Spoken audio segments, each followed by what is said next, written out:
So it's been a while, but it's time to get back to the swing of things by talking about a new season of anime. So here's the thing in terms of most media. Nothing really all that great comes out in January. Now there are a few exceptions here or there, but not a lot of things good come out in January, and that can also be applied to anime. Generally, nothing that too great comes out in this season, as it's generally stuff that's being pushed out because it has to be pushed out, or stuff that's going to be pretty long, so they don't want to get the first few episodes done in January. So this is going to be a little bit shorter than the previous list, as there aren't that many contenders, and even though there were some contenders on here, that I had to cut them due to the fact that I didn't end up liking them in the end. Same rules apply as the last time. Continuations of previous anime are not applicable, so while Konosuba Season 2 is generally a good series and generally hilarious, which you should all be watching, it is not on the list. Also, Blue Exorcist Kyoto Arc is also not on the list, even though it's also very good. Although technically doesn't count as a continuation, as this original anime kind of cut it off right before it started.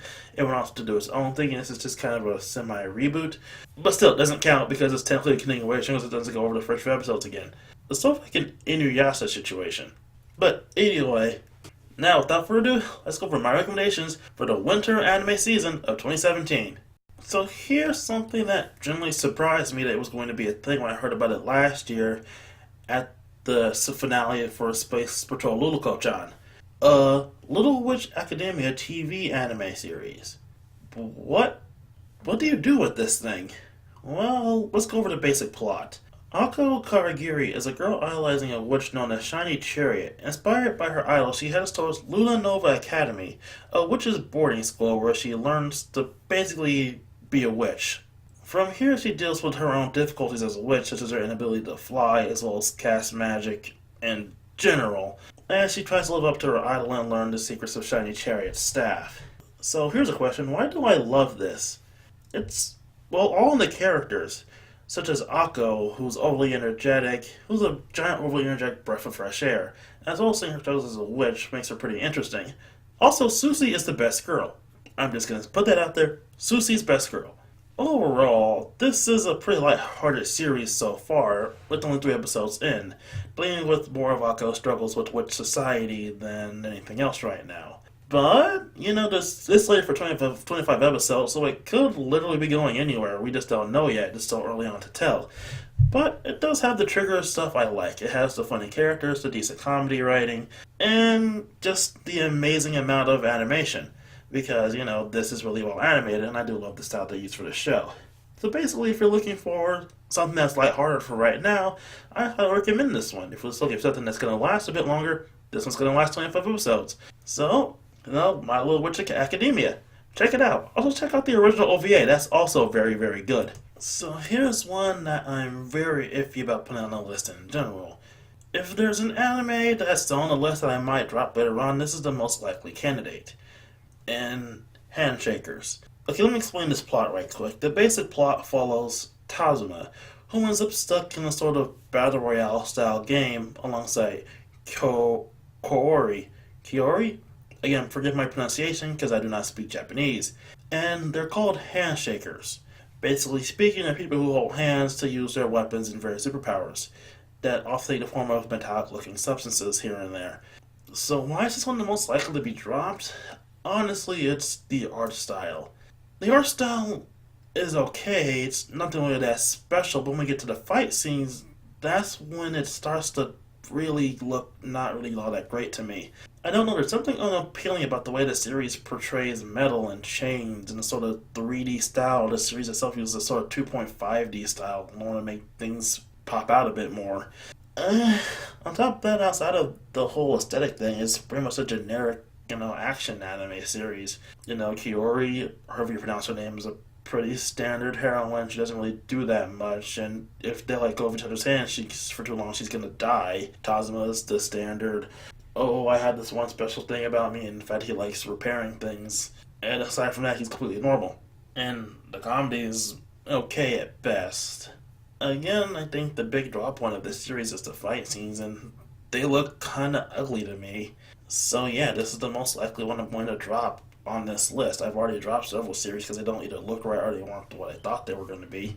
So if you're curious about it, I would recommend it. but again, this is also the most likely one to fall down the gap for me. So, let's see if Handshaker's any good in the end, shall we? So this is an interesting one, but still a bit of a curiosity. In Eldelive. Eldelive? I have no idea how I'm supposed to properly pronounce this thing. Anyway, let's again go over plots. Chunta Kokonose, again, forgive pronunciations because not Japanese speaker right here. He's basically a kid with one pretty big odd problem. His inner voice is quite active, as well as constantly speaking to him, commenting on whatever's in his surroundings. And because of that, he often responds back to it, making it look like he's talking to himself in a sort of odd way. And, well, as he's going through the motions of his daily life, lamenting the fact he probably won't ever be able to truly have friends, he's randomly abducted by aliens, who have basically selected him to become a new police officer for their space police force. And it's then that he learns that his inner voice is actually an alien in itself, who goes by the name Drew.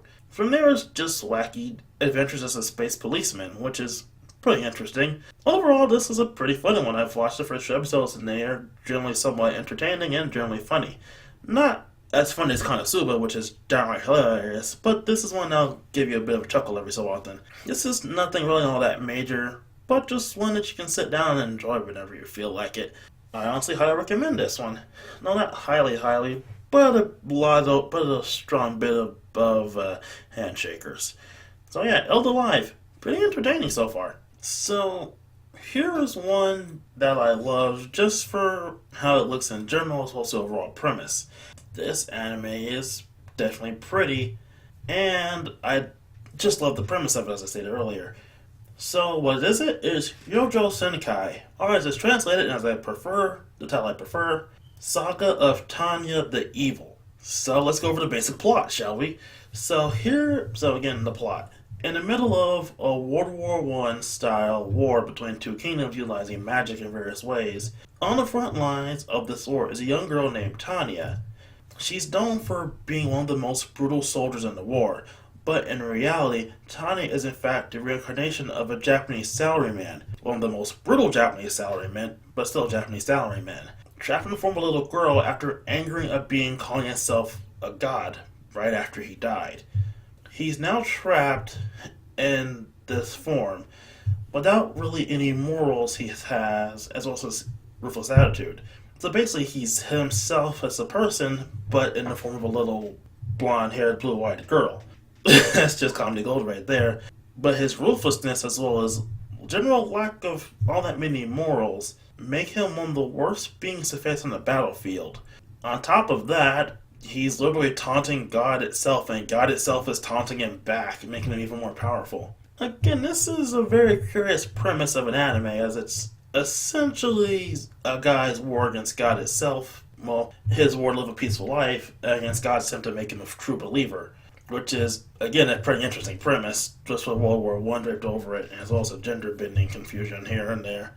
And again, this anime looks really pretty, especially with the amount of detail they put on the facial expressions. The way he smiles in the form of this little girl is twisted and warped in just all the right ways. It's a truly wicked, evil smile, and it works so perfectly for the type of character she is. So if you want some more magical military action, then give this one a watch, and watch the twisted actions of Tanya. So here's the usual adaptation of a video game turned into an anime. So let's get this one going with Akiba's Trip, the animation. So we all know the district of Akihabara, right? Essentially Nerd Central in anime, or Akihabara, also known as the Electric City. Well, there's a video game series called Akiba's Trip, which is basically kind of fun wording for Akiba Strip, due to the fact that the game is about stripping your foes and exposing them to the daylight. Basically speaking, your main job is fighting against vampires, exposing them to daylight so that they fade away and die. Now, this anime is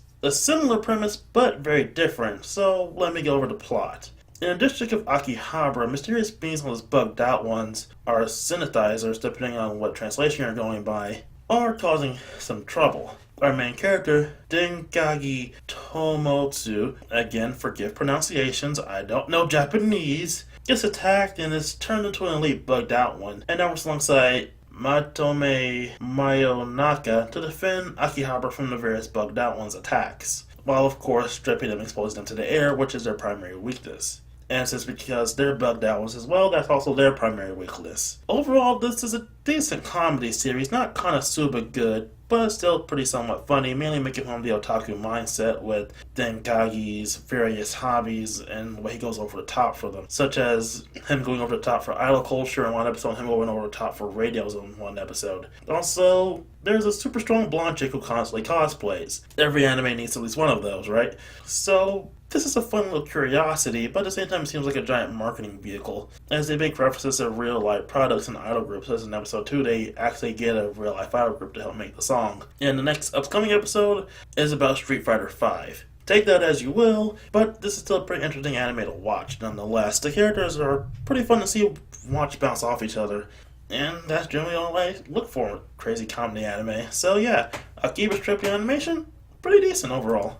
So here we are, we're finally at my favorite anime for this season so far. Well, yes, there are pretty good anime this season, such as My Little Witch Academia, the TV series, and Konosuba coming back, and Blue Exorcist Kyoto arc. This is my favorite anime for this season, and it's just a simple slice of life series, with one huge ridiculous element, and that is Kobayashi-san Chi no Maid Dragon, or Miss Kobayashi's Maid Dragon. So then, let's go over the plot. The titular Kobayashi is a Japanese salarywoman who, after a quick drunken trip to the mountains, ends up meeting an imprisoned dragon named Toru. After she frees her, she decides to rush over and live in her house to act as a maid in order to repay the debt, as well as in Toru's own attempt to seduce Kobayashi after falling in love with her.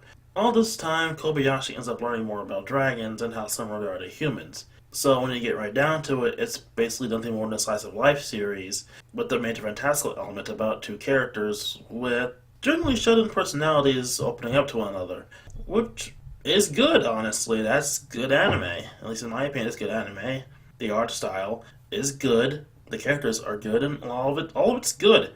It even has a rather addictive opening and ending theme. They're not super detailed in the forms of their animation, but they're pretty good songs, either way. This series is based off a manga that's done by, I can't even say this mangaka's name, but he's also done, I Can't Understand What My Husband Is Saying, which is by far one of my favorite anime, at least anime short series, which was done a few years ago. And it's good to see that he got another chance at having an anime, especially considering the fact that, I Can't Understand What My Husband Is Saying lasted 2 seasons. But again, that was anime shorts that only lasted 8 minutes. In this case, this is a full 22-minute series that's going to have 12 episodes, yes, but they're going to be a hell of a good ride of 12 episodes. So yeah, this is an enjoyable series and comes highly recommended. I highly recommend you go watch this one. So, there you have it. The diamonds and one sort of crusty piece of coal that looks kind of interesting in form of handshakers of this pretty dim season of the year. And there's some pretty interesting diamonds in the rough. Now again, I didn't mention Konosuba or Blue Exorcist Kyoto arc, even though I've mentioned them multiple different times throughout this video. I didn't officially mention them, but they're also highly recommended. I might drop that season 2 rule eventually, but might not. We'll never know. Got to keep watching to find out. So yeah, overall, pretty good anime this season, despite it being a pretty lackluster time period when it comes to releases. So if you like the anime I've recommended, if you have some anime you want to recommend of your own from this season or previous seasons I haven't mentioned before, leave in the comments below. Let's get a conversation going here and there. And if you want to stick around and watch some more things, I should be putting up some videos on the screen now. You can see some Let's Play stuff, you can see some other stuff where I talk off a bit.